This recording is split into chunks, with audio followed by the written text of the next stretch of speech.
Welcome everyone to Monday Match Analysis on one of my 4 favorite days of the year, the Monday after a major final. I'm Gill Gross, and Rafael Nadal has won major title number 21 at the 2022 Australian Open after defeating Daniil Medvedev in 5 sets, coming back from down 2 sets to love. He is now in sole possession of the most slam titles of all time with 21. He now has the double career Grand Slam, joining Novak Djokovic in that regard with his 2nd Australian Open title. And it felt like one of Rafael Nadal's most surprising, if not his most surprising, run to a Grand Slam title. If you look at the entire context of what's happened over the last 3 months, maybe even 6 months. And when you write the book about Nadal, when you tell your kids about Nadal, you got to talk about the fact that he has never given up, ever. That now he's starting to tactically conserve energy, but back in the day, he used to never give up on a point. He has never given up on his career, and he doesn't give up on matches. And he fights and he competes. And it doesn't matter what the score is. It doesn't matter what the circumstance is. It doesn't matter what the context is, because all of those things suggested that Nadal should have laid down, that he had no chance, and he should have accepted defeat. He was down 2 sets to love. Triple break point at one point as well in the 3rd set. He had lost his last 4 Australian Open finals. Back in September, he was on crutches. So he's trying to come back. He's trying to make up for lost time. And he gets COVID. He's out for another 10 days. Not to mention, now he comes to Australia and, he's trying to find his form. And he does a great job doing that. Now he's in the final. He's down 2 sets to love. All of these things are in the background. But he's playing Daniil Medvedev. And I just want to say, before I begin my analysis of this match, and there will be obviously technical breakdowns. There will be praise of Rafael Nadal. There will be critique of Daniil Medvedev, because that's what happens after a match when I decipher why the player who won the match. But I believe that this is a victory that's going to age very well for Rafael Nadal, because I still have no doubt. I think that Daniil Medvedev will win 4 or more hard court major titles. So all of that going against Nadal, and he knows he's going up against a guy who is a problem. A dude who, for example, was returning all of his serves for almost the entire match. And Nadal never, ever stopped competing, which is incredible. However, this match did start with Daniil Medvedev getting the better of play in a pretty commanding and decisive way. So first, let me just preview the topics for today's technical breakdown of this 2022 Australian Open final. Nadal over Medvedev in 5. I'm going to start with talking about the beginning portions of the match, and in the 1st and the 2nd set, how Medvedev found an advantage here by, well, I'm not going to spoil that yet, but I'm going to first talk about Medvedev's early advantage. And then I'm going to talk about the shift. It's pretty simple. And what are the things that changed in Nadal's favor? I'm going to talk about physicality and what we saw in this match, and how technique and skill set and physicality blend, and how they work in tandem to create certain dynamics in a tennis match. And then I'll end with a few words about both players in conclusion. So let's get into the Medvedev portion of the match, the part where everything was going according to plan, where the Medvedev plan A was the best path on the court? Well, first of all, Medvedev was making a concerted effort to drag out rallies, especially on return games. He fancied himself in these long rallies. The way he was playing the rallies were a suggestion of that, because he was not playing them aggressively. He was actually taking a lot of pace off of his ground strokes, keeping the ball deep in the court, and going to Nadal's backhand over and over and over again. Very happy to play lung-busting, lengthy rallies, point after point after point, and I think strongly believing that he was going to be the player who was going to benefit from that, and he was the player benefiting from that.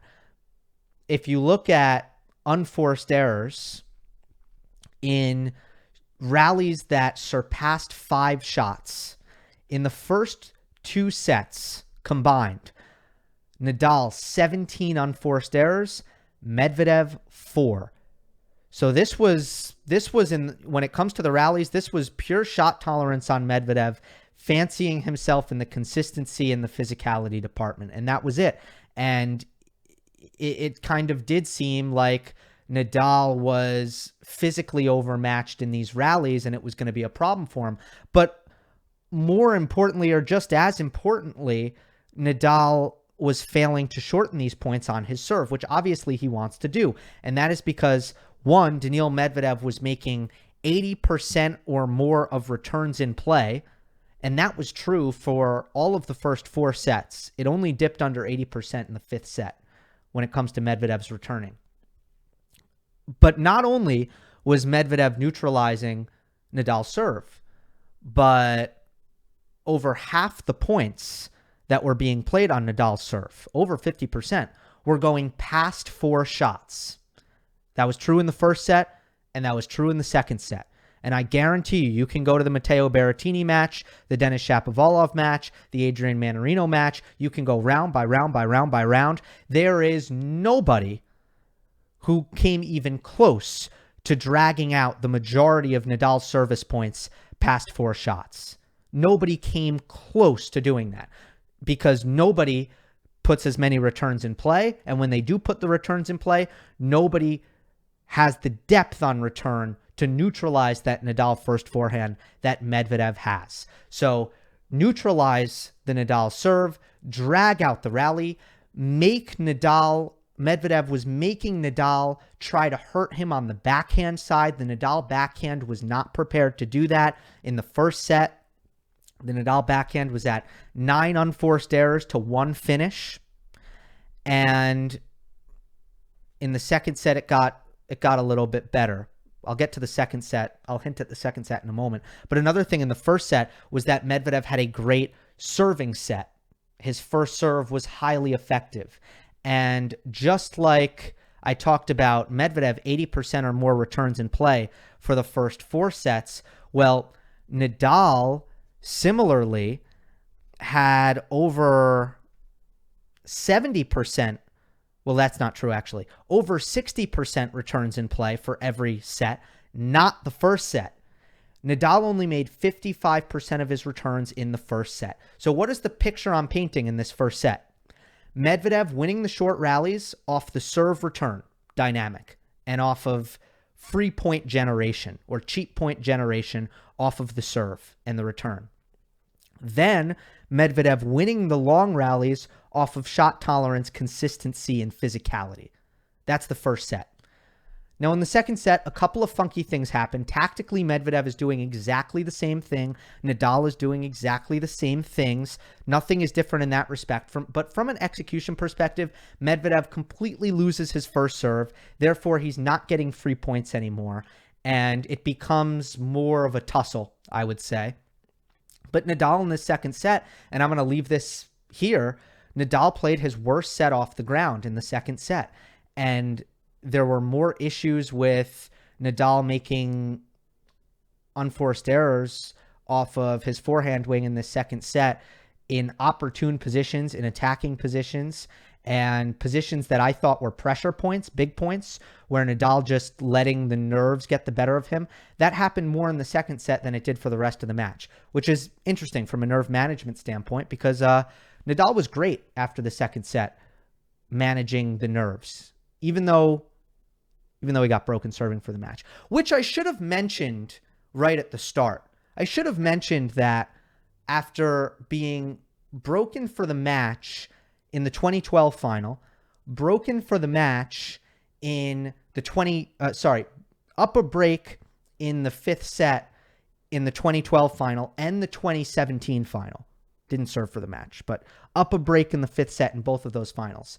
Again, loses from up a break, gets broken serving out the match, and still comes back and plays a really good return game and breaks Medvedev's serve in a boomerang break. Just ridiculous mental strength.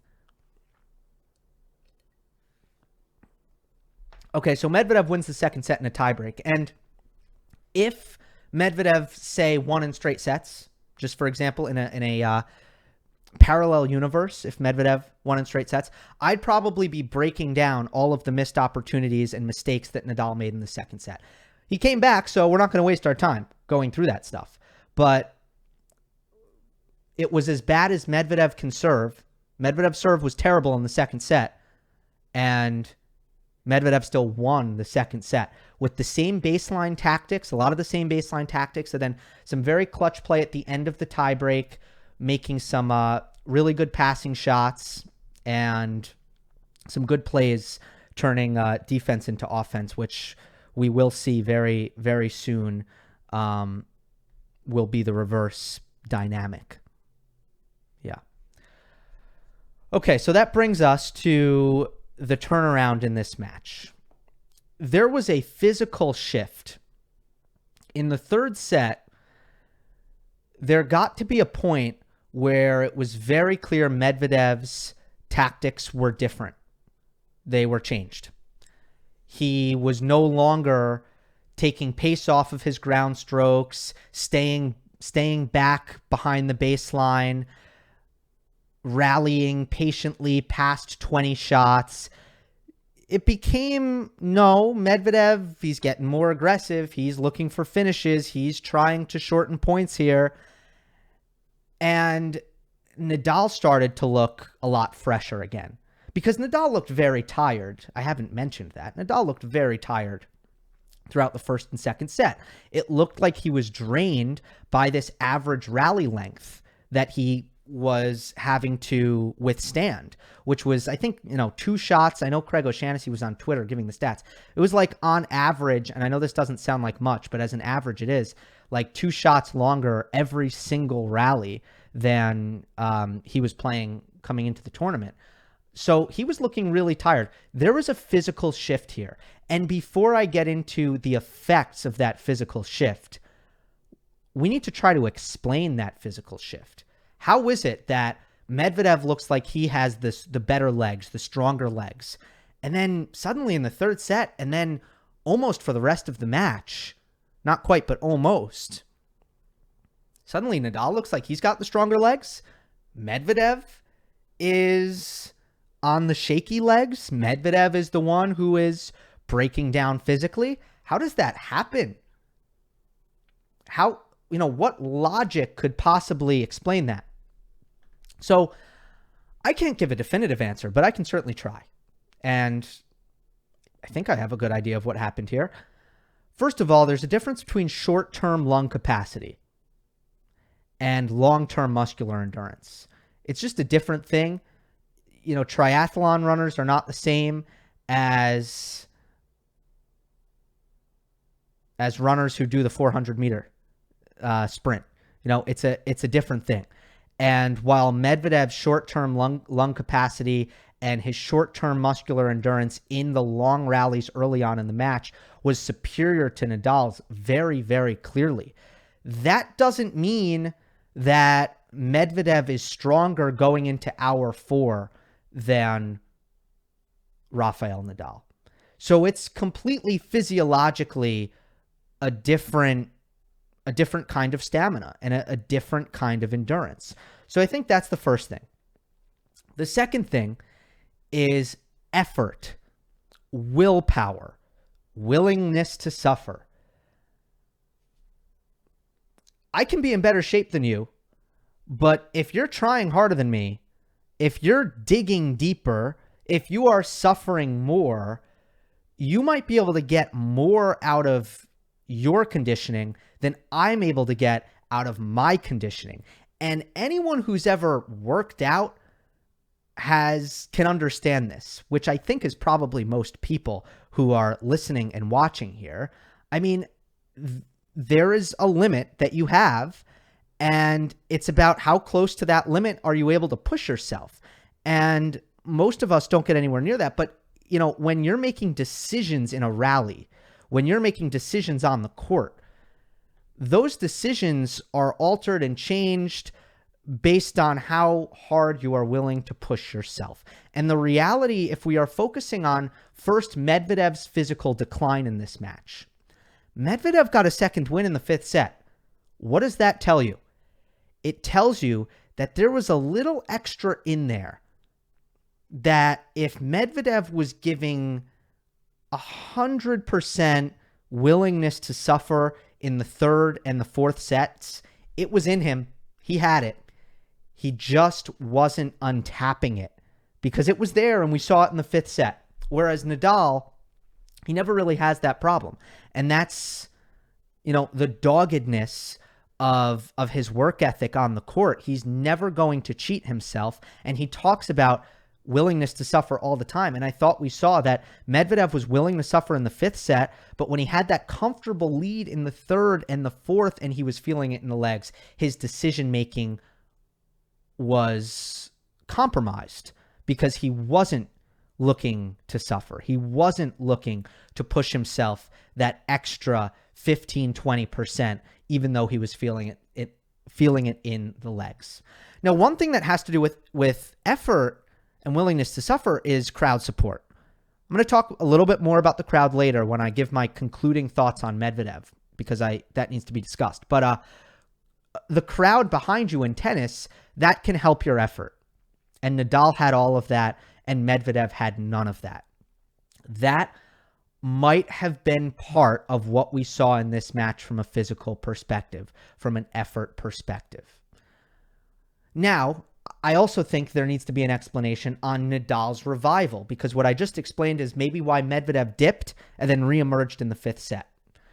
Nadal's revival, why did he look less tired in the fourth set, in the fifth set, than he did in the first and second?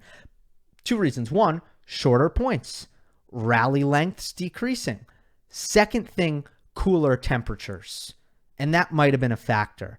We saw Nadal looked almost like he did in the Shapovalov match in the first two sets here, with just the copious amounts of sweat coming out of that man's body at a concerning rate in the first hour and a half of this match. That kind of slowed down and it got back to normal. I mean, Nadal's always going to sweat, but sometimes you look at him and it's like kind of a different level. And I think we've seen that a couple times in this tournament. So, shorter points, cooler temperatures, crowd support, effort level, the consistent effort level that Nadal gives point in, point out always. Those are all factors here. And those things created the physical shift. So now alter everything I talked about in the first set with Medvedev trying to drag out rallies. And now he's trying to search for finishes, looking to shorten points. Now we can see a mismatch, which is the deficiencies in Medvedev's skill set when it comes to shortening points outside of his serve versus Nadal's all-court mastery and his defensive skill. Nadal's defensive skill and Medvedev's finishing capabilities. I said in the preview that that's a mismatch. Medvedev is not a great finisher. Besides his serve, which is kind of automatic, easy points, not in this match. Not here, not against Nadal's return, not the way Medvedev was serving. Medvedev can serve a lot better than he did. Nadal can serve a lot better than he did in the first set as well. I didn't really mention that. First two sets, really. But Medvedev was far below his regular serving level in sets 2, 3, and 4. So with that out of the picture, now it comes down to Medvedev trying to use his skills and the things he knows how to do to shorten points and find finishes, and Nadal has his legs under him, and he's using his defensive capabilities.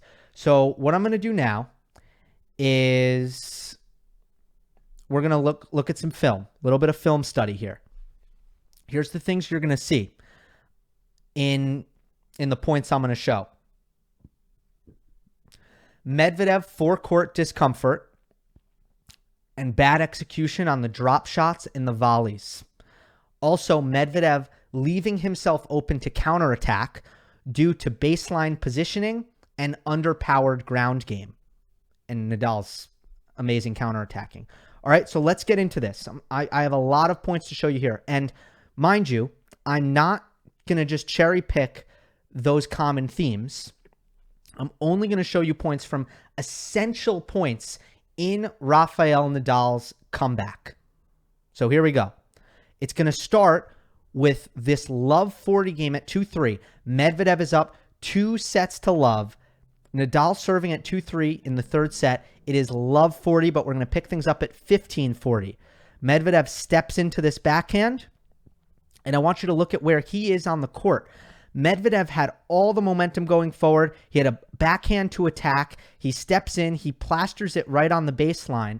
And if he was in at net here, which he could have been easily, if you look at his court position, Medvedev is hitting a mid-court ball and retreating back to the baseline.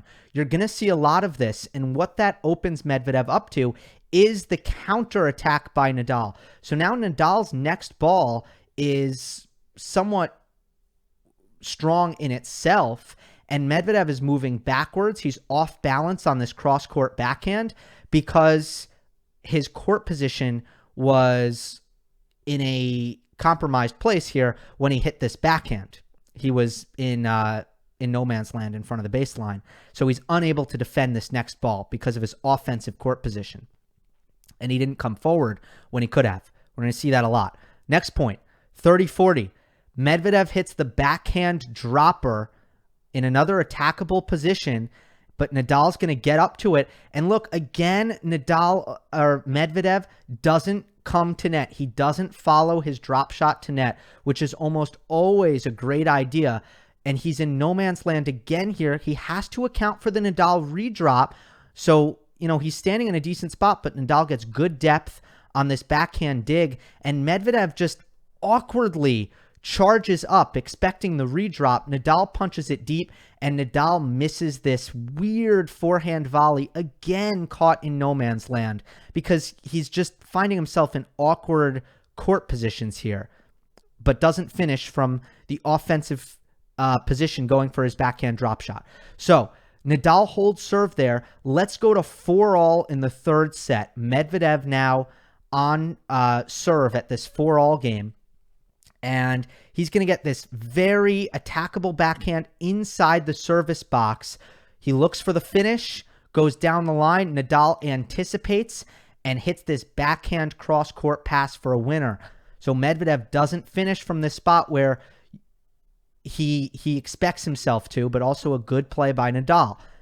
Later on in this game, 15-30 now, Medvedev hits a big serve. This Nadal return barely comes over the net. It is a nothing return. This is a 98% shot for Medvedev. 90, maybe 99% of the time, Daniil Medvedev should put this ball away. This was the worst shot of the match. Medvedev does kind of a push shot like this, the way you teach a 6-year-old how to volley. You put them in front of the net and you have them hold their racket up, and then you have them just punch forward. That was the technique on this ball, and Medvedev could have just bunted this ball over the net, and he hits the net on this gimme shot down 15-30 here on this service game.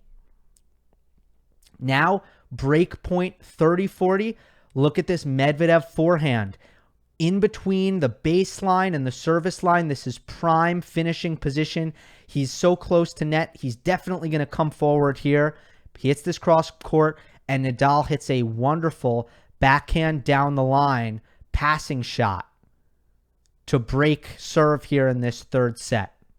So the way to look at this is not Medvedev messing up. It's not Nadal necessarily always being spectacular, but it's how many times is Medvedev losing from winning positions, looking to finish points. Now let's go to the fourth set. Here's an important game at 2-all. Here is a game point for Medvedev, and we get the same forehand between the service line and the baseline in the mid-court. It's prime kind of approach shot zone. Medvedev is going to hit this cross-court forehand. Nadal is going to defend with this high lob, and Medvedev in this point retreats back to the baseline, lets it bounce, and then tries to hit a really hard baseline overhead and frames it, almost whiffed. If this were the first set or the second set, Medvedev would have hit that overhead super safe, maybe hit a forehand. But since he was, again, trying to finish these points, he tried to go really aggressive, missed it. Okay, so still at 2-all now. Back to deuce. Serve volley Medvedev, low forehand volley, doesn't do enough with it. Rafa makes the forehand pass. Deuce number 3 here. This game drags on. Backhand drop shot Medvedev steps inside the court to attack, and Nadal easily able to get up to it and steers it down the line for a winner. Deuce number 4. This game continuing. Medvedev driving a forehand down the line here with plenty of court open, but it's just not good enough. Nadal can get there, and now we see another example of a counterattack by Nadal because Medvedev has looked to attack. He's in offensive court positioning. He's not in good position to defend, but his attacking ball hasn't made Nadal uncomfortable enough. So Nadal is going to counterattack. Medvedev, all of his momentum is going left because he hasn't recovered to the middle yet. And Nadal is going to be able to do a lot of damage on this forehand down the line, and he's able to draw the error off of this counter forehand down the line. Nadal ends up breaking serve in this 2-all game. Now let's go to love 30. Later on in this fourth set, Medvedev has an opportunity to break back. He goes to the backhand drop shot. Nadal is up to it easily, and Medvedev tries to lob. Nadal finishes the overhead. The lob is not good enough. Later on in this game, Medvedev has a break point. He goes to the backhand dropper again. Nadal doesn't even need to make a play this time because Medvedev puts it in the net. How many big points here now have we gone to the Daniil Medvedev backhand drop shot? How many times has that failed him? It was not a good play. I can tell you this. He attempted 24 backhand drop shots. I'm not sure in that subset how many of those points Nadal won and how many Medvedev won, but I can say this. Only 2 of them won the point outright. 2 out of 24. And I've covered this in the past. I've covered this with Nadal Djokovic in the Roland Garros final in 2020, for example. When Nadal gets to drop shots, there's pretty much no one in the world who is better than him at knowing what to do with that shot. He's so good in the forecourt in that position with the redrop, with the continental grip, punching it deep. But a common theme also on these Medvedev drop shots was not only that he couldn't hit winners off of them, but was that he was not following them up to the net. And Nadal had a lot of options with Medvedev at the baseline because Nadal could punch deep and finish on the next volley. So let's go now to the fifth set. 5-all in the fifth set. Forehand volley on this serve and volley from Medvedev should be an easy put away. Doesn't put it away.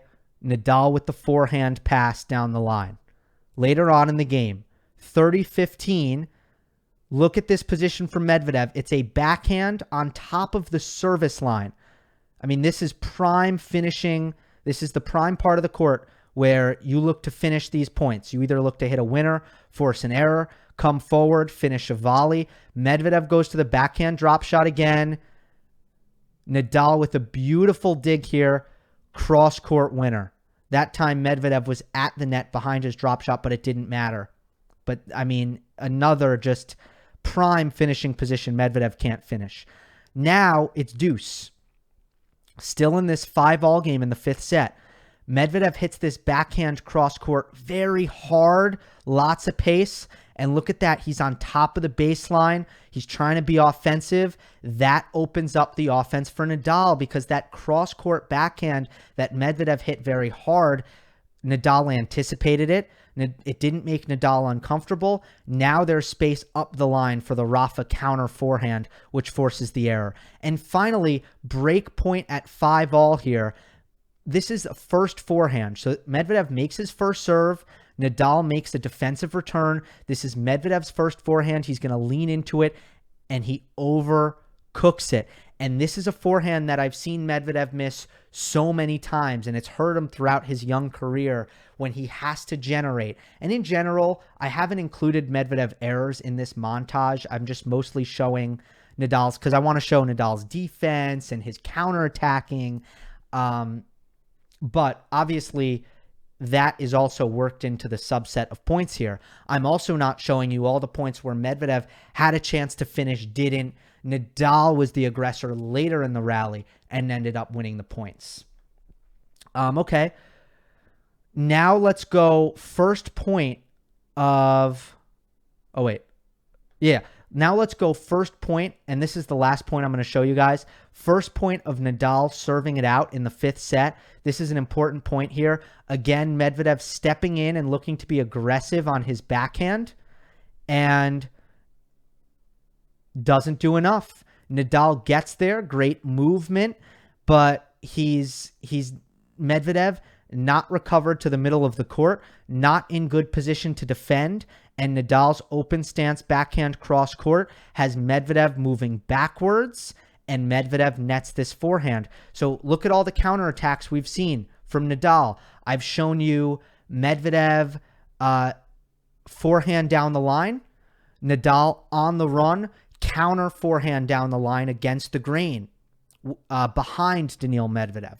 I've shown you Medvedev cross-court forehand build, counter forehand down the line by Nadal into the open court.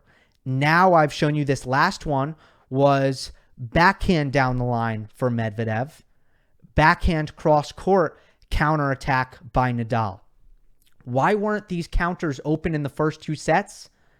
Because Medvedev was much less aggressive in his court position and much less aggressive in his pace generation. He was instead of trying to build where he's not recovering to the middle, he is not in good defensive court position, and he's not giving Nadal pace to work with. Instead, Medvedev, if you watch the first 2 sets, he's just kind of happy to massage the ball around the court and stay in good position. And that's why those counters weren't available.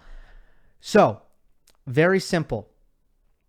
Medvedev, physical decline, needing to find ways to finish points, doesn't have the skill set to do it. Not executing on drop shots well enough, not executing on approach shots and volleys well enough, getting counterattacked by Nadal, Nadal's defensive skills getting the better of Medvedev, and very importantly also Nadal's return, not giving Medvedev those cheap and easy points on the first serve.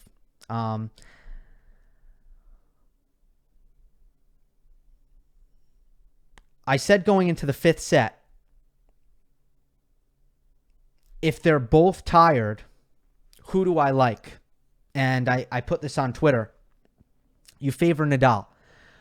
If Nadal is tired, what does Nadal have in his back pocket, in his tool shed to shorten points? He has a great forehand that generates pace, generates offense reliably. He's got the better forehand. Nadal has the better transition game.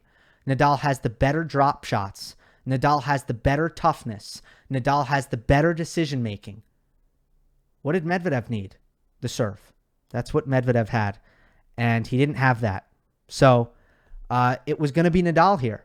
It was going to be Nadal in that position. Quickly, other things that changed in Nadal's favor. Other details. And I'm not going to go too in-depth on this. Nadal's backhand went from a safety blanket to a weapon. Remember how I talked about how Medvedev was rallying to the Nadal backhand and using that as a way to elongate the points? Well, eventually Nadal realized that and was like, okay, well, I need to make Medvedev pay for going safe to my backhand. And especially on Medvedev's cross-court forehand, Nadal was stepping in and looking to do damage with the backhand down the line. The fifth set was another A-plus forehand set from Nadal. And if you look at a lot of the points he won, they were on Rafa's terms, on the forehand. Short angle cross-court forehand was giving Medvedev fits because it was very physical for Medvedev to go out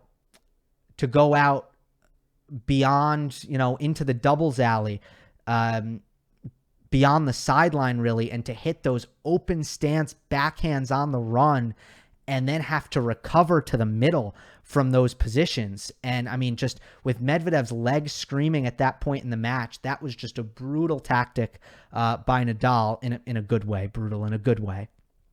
And generally, the Nadal forehand in this set was just opportunistic. Nadal also hit service winners in the fifth.